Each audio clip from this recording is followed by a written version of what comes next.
Subscribe करें हमारा official YouTube channel और बेल आइकन दबाकर पाएं सभी नोटिफिकेशन। कैसा रिस्पॉन्स है? अब पंजाब के लोग बदलाव चाहते हैं। अब 5 साल अरविंद केजरीवाल को, आम आदमी पार्टी को देकर देखते हैं तो न जाने क्यों कांग्रेस के पेट में दर्द होता है।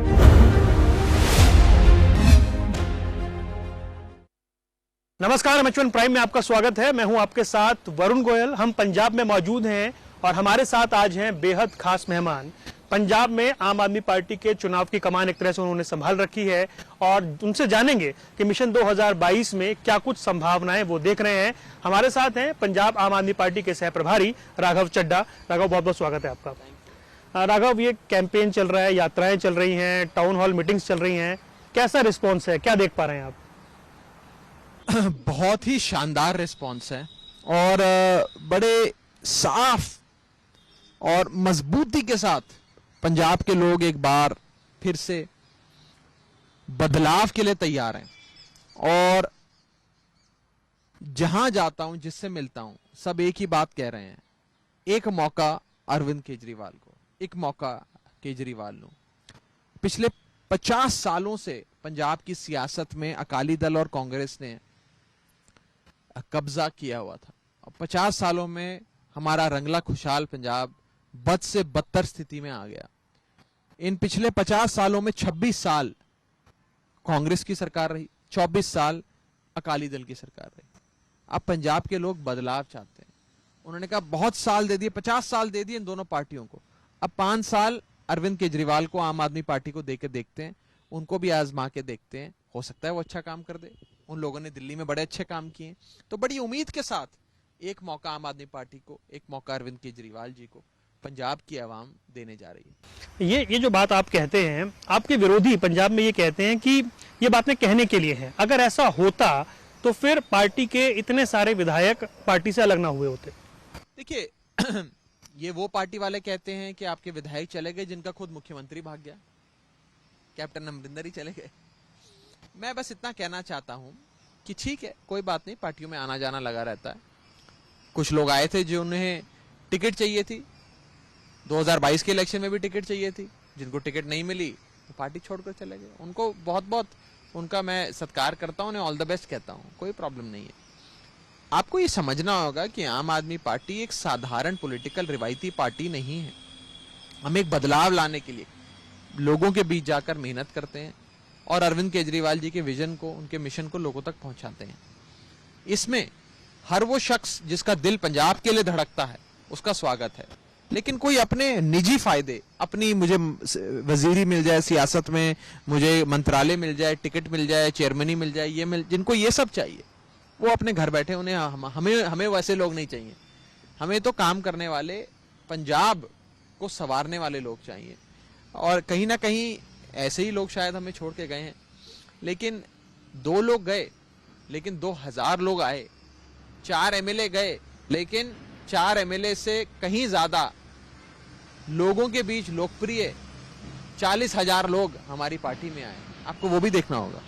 ये एक चीज और जो बहुत ज्यादा चर्चा में है वो ये कि जब दिल्ली के मुख्यमंत्री अरविंद केजरीवाल यहाँ पर आकर गारंटीज देते हैं, जो वादे करते हैं, उस पर बहुत ज्यादा सवाल उठाए जा रहे हैं। सवाल ये उठ रहे हैं, क्या ये प्रैक्टिकली पॉसिबल है जो इतनी बातें की जा रही है? देखिए, पहली बात तो ये है कि केजरीवाल साहब ने जो भी गारंटी पंजाब के लोगों को दी है, जो भी वादा किया, वो पूरी प्लानिंग के साथ, एक ब्लूप्रिंट के साथ किया। ये कोई हवाई वादे नहीं है चन्नी साहब की तरह। और हर प्रॉमिस के पीछे फाइनेंशियल एलोकेशन कितनी है, वो फंड कहां से रेज किया जाएगा, वो कैसे प्लान्ड या अनप्लान्ड एक्सपेंडिचर से लेकर कैसे उसे खर्च किया जाएगा, वो पूरी प्लानिंग अरविंद केजरीवाल जी ने बनाई है। नंबर 1। नंबर 2, इसमें कोई दो राय नहीं है कि पंजाब की वित्तीय हालत, फाइनेंशियल हेल्थ इस समय बहुत खराब है, बहुत माड़ी है। पंजाब के ऊपर 3 लाख करोड़ का कर्जा है। पंजाब की आबादी 3 करोड़ रुपए है। 3 लाख करोड़ का सरकार पे कर्जा और आबादी केवल 3 करोड़, यानी कि औसतन ऑन एन एवरेज एक शख्स पे पंजाब के 1 लाख रुपए का कर्जा है। That's the average debt on an average Punjabi. इसके साथ साथ सरकार का बजट का 20% हिस्सा सिर्फ इस कर्जे के ब्याज को उतारने में सालाना लग जाता है। इस पैसे से, इस 20% हिस्से से स्कूल बनने चाहिए थे, अस्पताल बनने चाहिए थे, वो सब नहीं बने। तो कहीं ना कहीं एक फाइनेंशियल मिसमैनेजमेंट और फाइनेंशियल फ्रॉड पंजाब के लोगों के साथ हुआ है। इन रिवायती पार्टियों ने, अकाली दल, कांग्रेस ने किया है, जिसके चलते हमारा रंगला खुशहाल पंजाब, जो एक समय फास्टेस्ट ग्रोइंग इकोनॉमी हुआ करता था, आज सेकंड स्लोएस्ट ग्रोइंग इकोनॉमी में आ गया है। मतलब निचले पायदान से दूसरे नंबर पे। इतनी बुरी हालत इन लोगों ने पंजाब की कर दी है। इसको संवारेंगे, इसको ठीक करेंगे। ये जो आप ये फाइनेंशियल प्लानिंग की बात कर रहे हैं, ये राजनेता राघव चड्ढा कह रहे हैं या चार्टर्ड अकाउंटेंट राघव चड्ढा कह रहे हैं? ये सारी प्लानिंग अरविंद केजरीवाल जी ने पंजाब के लोगों के लिए बनाई है। देखिए, ये आम आदमी पार्टी पढ़े लिखों की पार्टी है। हमारे नेता Arvind Kejriwal ji income tax commissioner रहे, IIT से पढ़ के उन्होंने इंजीनियरिंग करी। हम लोग, मैं चार्टर्ड अकाउंटेंट हूँ, हमारी पार्टी में कोई इंजीनियर है, कोई डॉक्टर है, ये सब पढ़े लिखों की पार्टी है। तो हम लोग पूरी पढ़ाई लिखाई करके, अपना होमवर्क करके ही जनता के बीच जाकर ऐसी अनाउंसमेंट्स करते हैं। ये जो पंजाब का इलेक्शन है, इसमें एक बड़ी दिलचस्प चीज जो इस बार देखने को मिली, दिल्ली से, चाहे दिल्ली के CM हो या आप लोग हों, वो यहाँ पर जो धरने चल रहे हैं उनमें शामिल होते हैं। यहाँ से चाहे नवजोत सिंह सिद्धू हो, राजा वड़िंग हो, वो दिल्ली जाकर धरनों में शामिल हो रहे हैं। ये किस तरह की राजनीति है? इसका कोई रिजल्ट है क्या? देखिए, पंजाब में आज मुलाजिमों से लेकर अध्यापक तक सब लोग धरनों पे बैठे हैं। और अगर उनका दुख साझा करने, उनकी समस्या समझने और उनको आने वाले समय में समाधान देने अरविंद केजरीवाल जी पहुंचते हैं, तो न जाने क्यों कांग्रेस के पेट में दर्द होता। मैं तो चन्नी साहब को कहता हूं कि चन्नी साहब, आपको CM बने 100 दिन हो गए, आप 100 दिनों में बेअदबी का इंसाफ नहीं दिला पाए, पंजाब से नशे की समस्या को दूर नहीं कर पाए, कच्चे मुलाजिमों को पक्का नहीं कर पाए, लोगों का बिजली बिल 0 नहीं कर पाए, नशा नहीं रोक पाए, आज भी गली गली में नशा बिकता है, लोगों को रोजगार नहीं दे पाए। आपने किया क्या? बिजली के बिल 0 भी नहीं कर पाए। आपने कुछ का ऐलान किए। तो आज सवाल कांग्रेस सरकार से होना चाहिए, सत्ता में वो है, कि आपने 5 साल में भी कुछ नहीं किया और 100 दिनों में चन्नी सरकार ने भी कुछ नहीं किया। एक चीज जरूर करी उन्होंने, ऐलान किए, पर उस ऐलान पे अमल नहीं किया, काम नहीं किया। वो कोई बता रहा था उस दिन की, कोई शख्स चरणजीत सिंह चन्नी जी से मिलने गया और उसने चन्नी साहब को कहा कि चन्नी साहब, मुझे ताजमहल बड़ा पसंद है। उन्होंने कहा कोई बात नहीं, मंगलवार को आपको उसकी रजिस्ट्री करा देंगे, आपके नाम कर देंगे ताजमहल।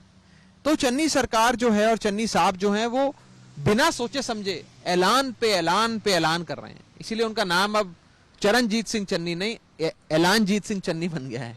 सवाल ये कि वो कह रहे हैं कि भाई दिल्ली में भी तो धरने हो रहे हैं, वहां के मैटर सॉर्ट आउट नहीं हुए। नहीं, दिल्ली में तो सारी प्रॉब्लम सॉल्व हो गई हैं, और अगर कुछ बची कुची है वो हम सॉल्व कर देंगे। वो टीचर्स के धरने में गए और कहा उनको रेगुलराइज करो। अरे, उनकी रेगुलराइजेशन तो दिल्ली सरकार पहले ही कर चुकी है। वो फाइल सेंट्रल गवर्नमेंट में पेंडिंग है, LG साहब के पास पेंडिंग है। आपको LG के घर के बाहर धरना देने चाहिए था। सियासत नहीं करनी चाहिए। हम तो मुद्दों की बात करते हैं। क्या बेदबी का इंसाफ मिल गया? क्या लोगों को रोजगार मिल गया? क्या नशा खत्म हो गया पंजाब से? क्या हर बेरोजगार को नौकरी मिल गई? ये चीजें तो नहीं हुई ना पंजाब में। हम तो मुद्दों की बात करते हैं। 2017 के चुनाव में भी ये कहा जा रहा था कि बड़ा आम आदमी पार्टी का माहौल है, हम भी आए थे, हमने देखा भी था, लेकिन जानकारों ने कहा कि आपने CM अनाउंस नहीं किया, उसका नुकसान हुआ। इस बार नहीं, इस बार अनाउंस करेंगे। इस बार CM अनाउंस करके हम अपना इलेक्शन लड़ेंगे और आप देखेंगे, आपका जो इंतजार है वो अब कुछ ही दिनों का बचा है, बहुत जल्द अनाउंस करेंगे। क्योंकि जब आपके यहाँ से देरी होती है तो फिर कभी मिस्टर ओबराय का नाम आता है, कभी सोनू सूद का नाम आता है, बलबीर राजेवाल का नाम आता है, भगवंत मान का नाम आता है। नहीं, देखिए, ऐसा है कि ये सब स्पेक्यूलेशन है। ये एक पॉलिटिकल पार्टी की अपनी स्ट्रैटेजी होती है कि किस समय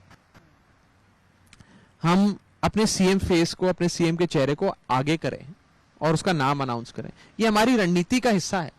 बहुत पहले करने के भी कई खामियाजे भुगतने पड़ते हैं और बहुत एंड में बहुत देर से करने के भी नुकसान बतौर पार्टी आपको झेलना पड़ता है। तो हम सही समय पे अनाउंस करेंगे। आप हम पे विश्वास रखें, हमारी पॉलिटिकल स्ट्रेटेजी पे विश्वास रखें। जिन्होंने दिल्ली से आकर पूरे पंजाब में एक तरह से आम आदमी पार्टी की पॉलिटिक्स जो चला रहे हैं, हैंडल कर रहे हैं, वो भी चेहरा हो सकते हैं?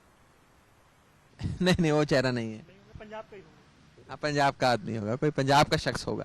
पंजाबी भी हो सकता है। नहीं, पंजाबी ही होगा। अच्छा, पंजाबी होगा। सवाल मेरा एक ये था इसमें कि अब ये जो जिस तरह की हम राजनीति पंजाब में देख रहे हैं और आप जिस तरह से बात कर रहे हैं कि हमने देखा परंपरागत पार्टियां चुनाव लड़ रही थी, कांग्रेस, शिरोमणि अकाली दल, आम आदमी पार्टी ने एंट्री की। उसके बाद कैप्टन अमरिंदर सिंह ने पंजाब लोक कांग्रेस बनाई, बीजेपी के साथ वो चले गए हैं। संयुक्त समाज मोर्चा किसानों ने बना लिया है। क्या इस बार का चुनाव टफ है? वो ऑप्शन बहुत सारे हो गए। देखिए, मैं आपको साफ तौर पे बता दूं कि एक तो लोकतंत्र में हर शख्स को, हर पार्टी को, हर एसोसिएशन को, हर प्लेटफॉर्म को हिस्सा लेने की पूरी इजाजत है, खुली छूट है और उनका स्वागत है। ये लोकतंत्र के हेल्थ के लिए, डेमोक्रेसी के हेल्थ के लिए अच्छा है।